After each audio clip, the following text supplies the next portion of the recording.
that is about contributing right. to the community and actually doing positive things. Exactly. We both teachers. We both are teachers by trade. We both have Grammys.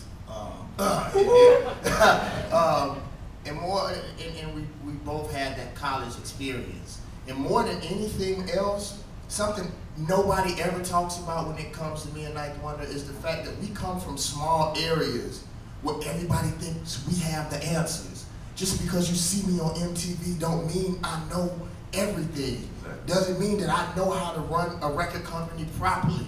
Doesn't mean, even though I look like $1 million after taxes, it may not necessarily equate that. And that's a pressure that people don't have. Like when you from a big city, you know, you have football players and basketball players and people with a lot of money. But when folks just see you, oh, you from Mississippi, you my ticket. Wow, that's a lot of pressure. And that's something that me and him shared. Like even having artists and having people's whole life in your hands, that's something that you cannot describe. And that's a pressure that it feels good to have another man that's in the same field that you are, that you can talk about. Like you have an artist looking up to you to save their lives. That's crazy. And it can be something, I imagine, that if you were to talk about with someone who isn't in that situation, it could sound rather douchebaggy. You know what I'm saying? If they didn't know, if they couldn't relate to that experience. Or selfish. Yeah, it sounds like, oh, poor you. You know what I mean? Like, but in reality, it's sort of an awkward and difficult predicament to be in, especially when you're not able to help everybody. Well, Pete, it's only a big deal if you care. Most people who are in the positions that we in don't give a fuck. If you hit, you hit, then you make me some money. If you don't, then you go back to the hood. I happen to care. That's one of my flaws. I happen to care about somebody's life. That's crazy. I'm on stage getting instant message. It's hard, man, being from North Carolina. Like they say, you know, when are you gonna put North Carolina on? I'm like, man, North Carolina, 100 counties, man. Like, there's no in the world I'm gonna put all of North Carolina on. And I hate when something happens to Jay-Z because I'm North Carolina's answer for Jay-Z. Like, is he really a Mason knife? Don't you know? And I'm like, no, I don't know. You know what I'm saying? Like, but anytime that I work with somebody, whether it be Jay or Desi Shot, Erykah Badu, like, I'm the answer now. I have to answer the question. Right. I'm the statement. Well, we heard him talk to you. He said, yeah, I mean, he's, you know, don't you know, man, for real? Like, Banner, you were saying to me earlier, like, one of the main things that you guys relate on is being in hip hop and being a man, you know what I mean? And actually being someone with responsibilities and handling adulthood as opposed to running around pretending to be a child. Which I think is one of probably the biggest reasons why the game is so infiltrated with bullshit is because we have so many grown-ups who are embarrassed to be 30 years old. And grown-ups, they're not in the game partaking in the bullshit. Yeah, absolutely. Right, exactly. One of the things that scared me the most is I saw a 37-year-old man, and I know him, he's actually a friend of mine, and he was on 106 in Park singing about sex to children. Like, these kids were 16, 17, 18, and that's awkward to me. Like, I hear a lot of cats telling me, man, why don't you do where the old David Banner at? Like, dude, I'm over 30 now, homeboy. I shouldn't be in the club fighting. I'm not. And then I told this guy something one time that really scared him. Because I have the potential to be the old David Banner. Literally, I think 80% of the population isn't trained. I happen to do mixed martial arts.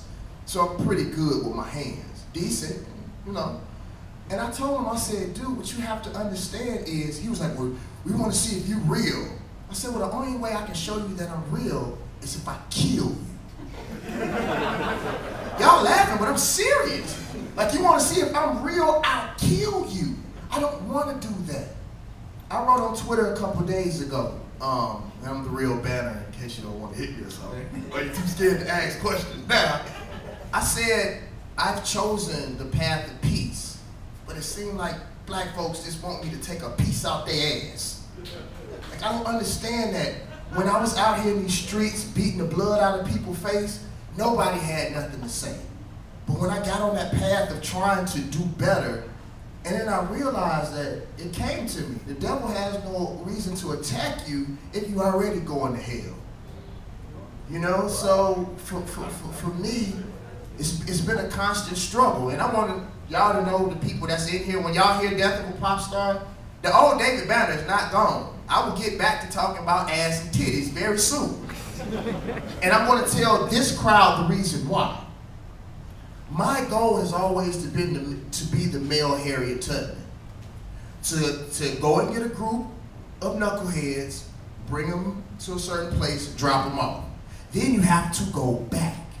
That is the problem with so-called Christians. They get behind them four walls and forget about the people that they left. Your job is to be out there with the people. Jesus was not in a church. He was amongst his people. Matter of fact, them folks in the church is the one that put him up on that cross, if I am correct. Hint, hint. So for me, Death of a Pop Star was important to me. I needed Death of a Pop Star. Death of a Pop Star was not for y'all soul. I was going crazy. I had been over there on that side too long. I had to come over here and charge my batteries. Came over here with Ninth Wonder, got my batteries charged, and don't get it wrong, I do love titties. I want to be honest with you, because you hear a lot of political people. No, I'm being honest, that's what's wrong. The politicians and the teachers lie to these kids and act like they don't like titties. I like titties. I'm sorry, ladies, I apologize. I think enough men in American society don't like titties anymore. I love them. That is a platform. That is a platform I can support. No, but let me tell y'all why. Let me tell y'all why I do that. I'm gonna tell y'all why I do that. It's because I'm a man of flesh. I will make mistakes.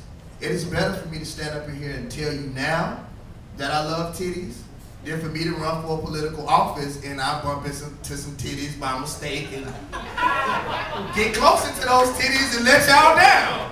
I'm letting y'all know right now, I'm gonna let you down. But I have the best intents in the world for you and those titties. I'm sorry, man. That's what he got to put up with every day.